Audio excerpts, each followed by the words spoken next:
வாங்க நம்ம ஆடு மாடு வளர்த்துறத பார்க்கலாமுங்களா. நம்ம கொத்தனூர் அம்மன் பண்ணை குடும்பத்தை சேர்ந்தவையை சப்ஸ்கிரைப் பண்ணுங்கள். வாங்க நம்ம என்னென்னு பார்க்கலாம். ஆடு மாடெல்லாமுங்க மேய்ச்சலுங்க. குடும்பத்தில் 2 பேர் நல்லா பார்த்துக்கிட்டோம்னாங்க கண்டிப்பாக பால் வருமானமுங்க. ஆடுகள்லாம் மேய்ச்சி கெடாயை விற்பனை கரெக்டாக பண்ணிகிட்டு இருந்தோம்னாங்க மாதம் 50,000 கண்டிப்பாக லாபம் கிடைக்குங்க. கோழிகளும் வளர்த்தலாமுங்க.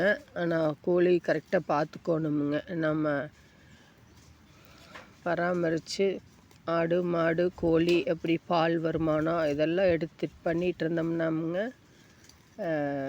கண்டிப்பாக 50,000 மாதம் சம்பாதிக்கலாமுங்க.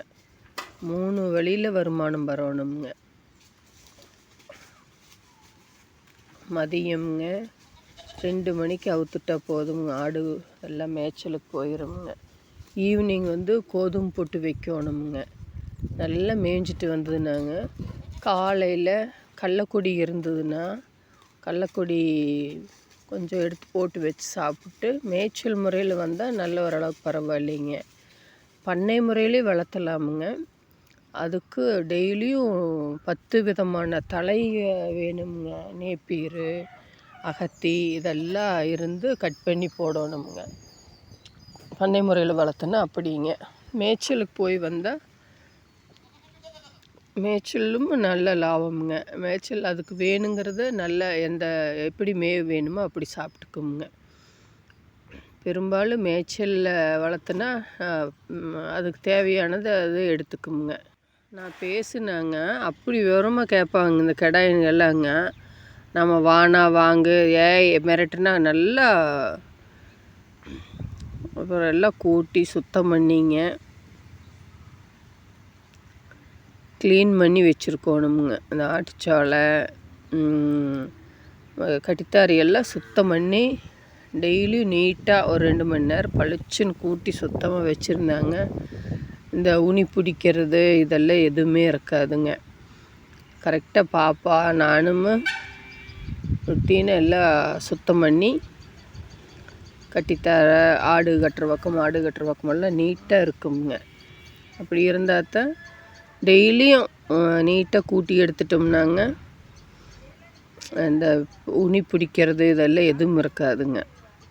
சொல்லணும் கட்டித்தாரி எப்போவுமே சுத்தமாக வச்சுருக்கணுமுங்க. ஆடு மாடு இருக்கிற பக்கம் இப்படி தோட்டத்துக்குள்ளே வேலை செஞ்சு பழகிட்டாங்க. மனசுக்கும் ஆரோக்கியமாக இருக்கும், மனசுக்கும் நல்ல நிம்மதியாக இருக்குமுங்க. வெயில் லைட்டாக இருக்குது, மழை வர மாட்டேங்குதுங்க. மழை வருங்கிறாங்க, புயல் இருக்குதுன்னாங்க. இந்த ஒரு மழை பெஞ்சிட்டா பரவாயில்லைங்க. எப்படி இந்த 2 மாதத்து நீ சமாளிக்கிறதுன்னு தெரியல. அடுத்த ஒரு மழை வந்தால் தேவையில்லைங்க. அடுத்த வீடியோவில் பார்க்கலாமுங்களா. நல்ல உழைப்பு எல்லாமே இருந்தாங்க. ஆடு மாடில் 50,000 லாபம் சம்பாதிக்கலாம். இது கோழி கூண்டுங்க. இந்த கூண்டுக ஆடு குட்டி போட்டாலும் ஆட்டுக்குட்டியும் அடைச்சிக்கலாமுங்க. இந்த கூண்டு சிம்பிள் காட்டுக்குள்ளே மேயிறாங்க பாருங்க. ஆட்டுக்குட்டி தெரியுதுங்களா, நல்லா மேய்ஞ்சிட்ருக்குறாங்க. அந்த கூண்டெல்லாம் எடுத்து வச்சிட்றதுங்க. குட்டி பெருசானா குட்டி மணியும் பாருங்க. மணி நாய்க்குட்டி மணியா கோழிகள்லாங்க. இந்த வேப்ப மரம்ங்க. இந்த வேப்ப மரத்துக்கடி இந்த நேரம் கொஞ்சம் எல்லாம் ஓய்வு எடுத்துக்குங்க. நம்ம வண்டி எடுத்து உள்ளேயே நிறுத்தலிங்க. சவாரி வண்டியெல்லாம் வெளியே நிற்கிதுங்க. நீ எடுத்து உள்ளே நிறுத்துவாங்க. வெயில் தான் இருக்குதுங்க. மழை மோடமே இல்லைங்க. மழையே பெய்யுமா அப்படின்னு புயல் இருக்குதுன்னாங்க. ஒன்றும் மழை பெய்கிற மாதிரியே தெரியலிங்க. நம்ம கண்ணுக்குட்டி வேறுங்க. மதிய நேரம் இதுக்கெல்லாம் தண்ணி வச்சு கட்டிடுறதுங்க. நாளைக்கு பார்க்கலாமுங்களா. பாய்.